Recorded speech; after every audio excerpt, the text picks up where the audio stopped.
There's trouble in paradise as Rachel McAdams and Dylan O'Brien do their very best to not kill each other while stranded on a deserted island. Tonight in movie reviews, I'm talking Send Help. Stay tuned.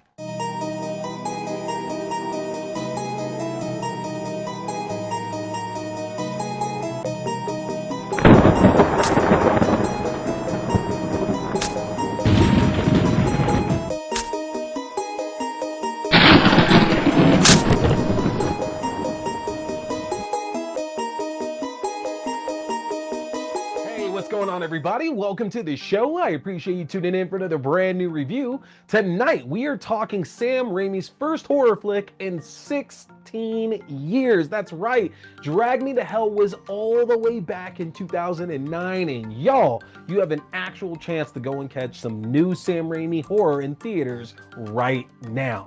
Tonight in movie reviews, I am talking Send Help. Now, it is important to point out here there for folks who are walking in there looking for all the Sam Raimi touches. While a lot of those visual tricks there and the trademarks are in this film, Raimi did not write this one like he's done with pretty much all of his previous horror input. Instead, Damian Shannon and Mark Swift, who did Freddy vs. Jason and the 2009 Friday the 13th remake, had writing duties on this one, but it seems the two of them did not have an issue finding the same voice that Raimi would typically be using in the horror films he's presented to us in the past. So just want to throw that out there so folks can temper their expectations just a bit if they're wanting this to feel 100% like a Raimi film. I think it does a fantastic job, and it is a great movie, no questions asked about that. But for those of y'all who walk in and just straight up expecting Evil Dead or Drag Me to Hell, that's not what we're getting here, okay? So just make sure not to walk in with those thoughts there, all right? But before we get into things, make sure to hit that subscribe button, hit that follow button no matter where you are tuning in. A lot of great horror content on the channel right now. A lot of really good stuff coming up that I do not want y'all to miss at all. All right, let's jump into the story here of Send Help. So we focus on Rachel McAdams, Linda Liddle, who works as a strategist from a financial management company's planning and strategy department. She is up for a promotion to a VP position at this company. And unfortunately for her, when the CEO brings in his son, Bradley Preston, played by Dylan O'Brien, he instead decides to promote Linda's boss and one of his old buddies to this VP position. Bradley and Linda end up on a plane together to another company outing and end up crash landing on a deserted island. And for the two of them, they'll have to put everything aside if they're looking to survive their time and hopefully escape at some point.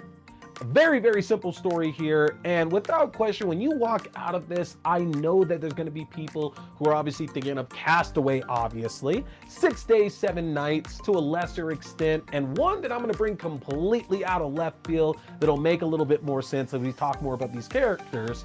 Turbulence, the one from the mid-90s with Ray Liotta and Lauren Holly, where they're transporting prisoners on a commercial airliner. If you haven't seen it, it's so campy, but it's so much fun. I highly recommend checking that one out there. But that is very much what Send Help is a combination of Castaway, 6 Days, 7 Nights, and Turbulence. For the characters that we're following around, again, we are very much focused here on Rachel McAdams' Linda Liddle and Dylan O'Brien's Bradley Preston. Now, in the case of Rachel McAdams, it is interesting because she's only done actually one or other horror film prior to this. Y'all should know what that is. I am talking the Wes Craven classic, Red Eye, the one where the young woman ends up on the plane seated next to an assassin played by Cillian Murphy, who needs her help to complete his job or he's going to kill her dad. It is a fantastic film, but it's important to stress that that is where the similarities end at this point, okay? Just because the two of them are on the plane doesn't crash or anything there. That is the only similarities there between Red Eye and Send Help, all right? But I will say, as we follow Linda throughout this story, we are introduced Linda, who is supposed to be this unassuming, meek, not outspoken woman who doesn't really fight for what she is very well deserved, what she has earned, what she's been working hard for. She allows folks to step over her. And as we go throughout this film, obviously we know that the point of this story is that we're going to see Linda like kind of start breaking those old traits and become somebody completely different.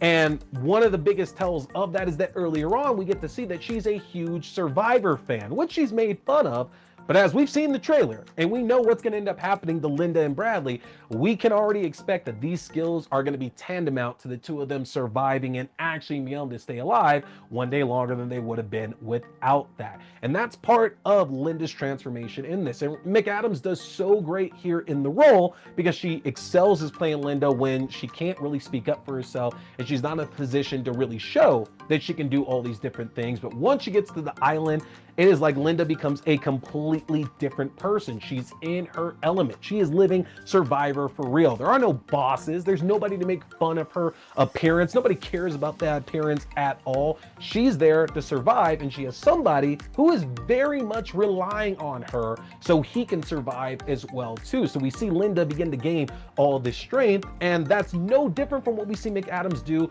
in a million other films where she's able to play this strong, captivating woman who is very much in charge of the situation. Now, what I loved about Linda in this film here is that we were going to have to learn more about her and the reason why that she's lived her life the way that she has, that she allows somebody like Bradley Preston just completely walk over her, and we get this kind of tragic backstory to her. That ends up actually also being maybe one of the minor follies that I have here in this film, because the movie never lets us forget about Bradley Preston and what Preston's intentions are, because the movie doesn't let go of that fact, and we're always kind of supposed to look at Bradley in a bit of a negative light throughout this film. Regardless of what we find out about Linda, I think there's times where we're supposed to be kind of at odds with Linda's past. I don't think it really works like that, because the story that Linda explains out, the reason why she is who she is and lives her life the way that she does, it's so tragic and it's so upsetting that it's hard to really feel that no matter what happens on this island, we should really be holding her responsible, especially when all we've really seen from Bradley Preston over the course of this film is that you kind of deserve to, you deserve to be where you're at right now. You deserve to have to rely on somebody else to keep you alive. You're entitled to nothing that you've had, which I guess you could say is part of the themes here of this film. But again, it's one of the follies here of this, only because that story was absolutely, the story that gives us the motivation to Linda in this film is so great. But the other side of that there is that I think it's also there to poison us against her, and it didn't really work that way for me. And I was expecting that as well too, because there's been plenty of films where the captive becomes the captor. Turbulence, again, is a great example of that here. But in that case, in Turbulence, it made way, way, way more sense of why we cannot go along with the character progression that Ray Liotta's character has in that film. That's just not going to work. See the movie. Trust me, go see the movie. You'll understand it very, very quickly what I'm talking about here in this case. And that takes us over to Dylan O'Brien's Bradley Preston. Now, Dylan O'Brien has a little bit more horror experience. You know, he led the Teen Wolf TV series. He did Love and Monsters. That was a really fun one a few years ago. He did Caddo Lake recently. But the thing is that he's kind of grown up doing all these roles that fall into what we expect of him. He's always the good guy. He's always this honorable guy, the all-American kid, the guy you can count on who's going to stick up for others. Nothing wrong with that. He excels greatly in those roles. But it's nice to see him get a chance to play completely against type and play this big asshole who is scummy. He has no redeeming qualities about him in the least bit. From the very moment he is introduced, there's nothing good about this guy. And even though we go through this period of seeing Linda and Bradley survive on this island, eventually start to live this life together, it doesn't change the fact that in the back of our minds, we didn't let that go, that Bradley has been presented as this monster. And we have to remember that because, again, that's one of the trademark of a Raimi film, is that you got a monster against our heroine or our hero in this film. And Bradley is very much a monster. There's no question about that at all. But O'Brien does so good here, getting to play a role that he typically wouldn't ever do in the previous films that he's done here now. The evolution of Bradley kind of works very different compared to Linda, because Linda is making actual change. She's actually completely different from the way that we see her in the first half of this film. Whereas Bradley doesn't really regress. He shares his own equally tragic story that gives some background to why he is the way he is, but it doesn't change the fact that when he does that, he's still continuing to be a monster. He's still continuing to be such an asshole. So it's like a moment of like, we feel sorry for you, but then you go right back to it and you destroy any goodwill, any sympathy that we can end up having. And again, that kind of goes along with the whole issue that I have to where they try to turn us on Rachel McAdams and it doesn't really work the way that it should here. So that kind of ties in to that as well too. But McAdams and O'Brien, they have fantastic chemistry. They do so well together, and it's one of the biggest reasons you should come and see this. As for like the action and the thrills and the scares here of this story, make no mistake. Again, I very much mentioned Castaway and 6 Days, 7 Nights, so you know exactly what you're getting into with watching this film in terms of them hunting and building shelter and exploring the island and slowly coming together and realizing that, you know, they don't have to be antagonistic to each other. None of that is really going to be that different from what we've seen in these other kind of films before. But I do think what does make this makes this more enjoyable is just the fact that it is a much more fun and a much more hilarious film. This movie is filled with jokes all throughout it. Like my audience that I saw it with, we're laughing every other minute here in this one. Folks were literally getting tired by the end of the film because there were so many good comedic points in this here. Now, whether it's the banter between O'Brien and McAdams, whether it's gags they set up on the island here to where like the stuff they're doing is just not working out for them, things that get discovered, doesn't matter what it is, the humor in this absolutely works. This is the funniest film of the year so far, which I know we're still in January right now, so how much is that actually saying? This is one that I actually think is going to hold up the rest of the year compared to other horror films that we get coming out and end up, like if we're ranking horror comedies at the end of the year, this will absolutely be in the discussion. And keep in mind, we are talking a year to where we're getting a long-awaited Scary Movie 6, so take that for what you will at that. This is a funny movie. On top of that, it is bloody and brutal as hell. You know, one of the things about Castaway, to keep going back to that, is that while we see Tom Hanks on that island doing everything he can to stay alive, it doesn't get that gross or disgusting, because we know that if you ever got stranded on a deserted island, chances are while you're trying to do all this shit that you've seen on TV and in movies and read in books and stuff like that, if you're not this survival expert, there's a good chance you're going to end up hurting yourself. You're going to end up taking a little bit of damage here.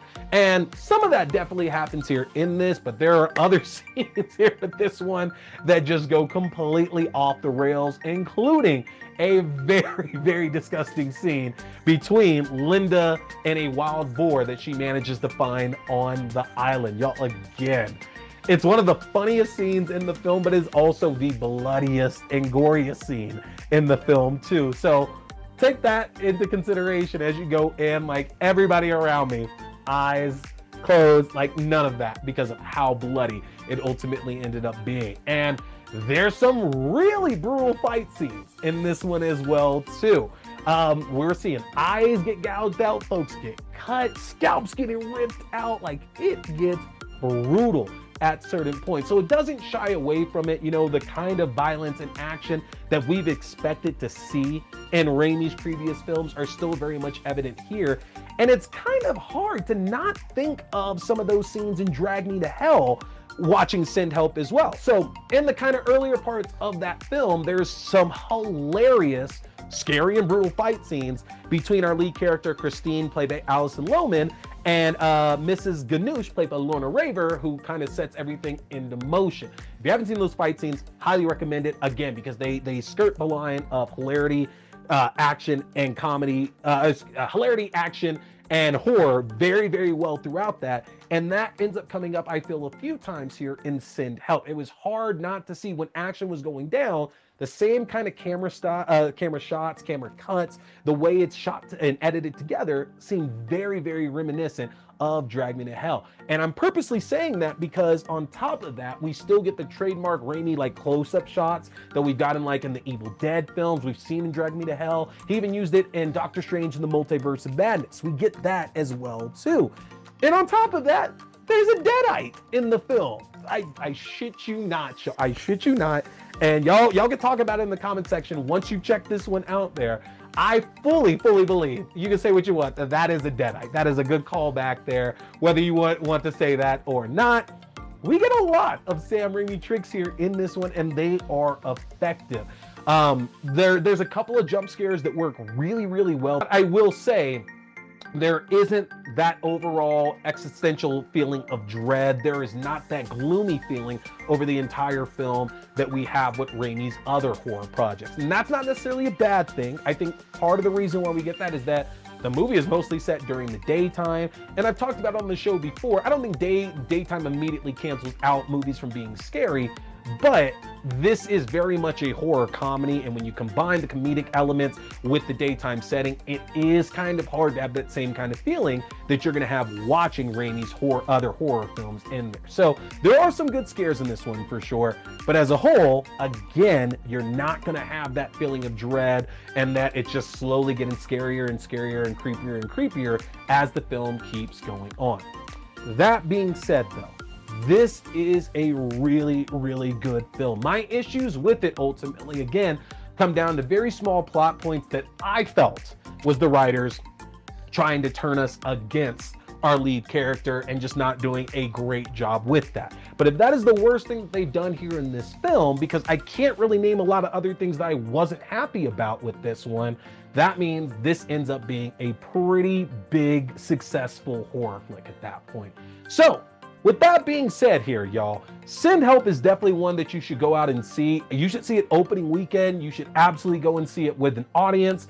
Folks, I have Send Help at 4.5 stars out of 5. This again was a lot of fun, especially after catching the Bone Temple a couple of weeks ago. It's nice to get a little bit of levity in the horror as we keep on moving throughout the year. We're only a month or so away from Scream 7 coming out, which I'm stoked for. And I think this film does a good job of getting us set for the kind of horror films that we're expecting to settle into with that and Ready or Not 2 and a couple other ones over the next couple of months. So I want to hear from you guys in the comment section. If you get a chance to check this one out, do you agree with me that the jump scare, the one that you know I'm talking about, is that a deadite in that one?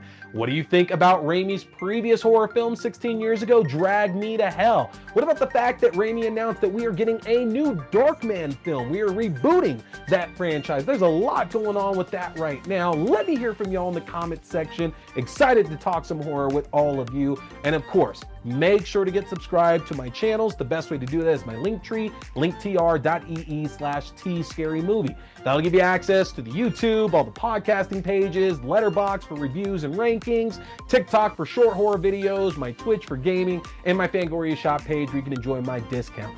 Get subscribed because, again, we got a lot of stuff coming up that I got to make up ground for. I'm still going to be talking influencers. I'm going to be talking Silent Night, Deadly Night. I have some great horror shorts to bring to all of you as well, too. We Bury the Dead. There's a lot of stuff coming up here that I'm so stoked to talk to y'all about. So hit that subscribe, hit that follow button no matter where you are checking this out here. That's it for me tonight, though, folks. I again appreciate you tuning in for another brand new review. We are keeping this momentum going, folks. Again, I'll see you soon. My name is T. We've been talking scary movies. Stay scared.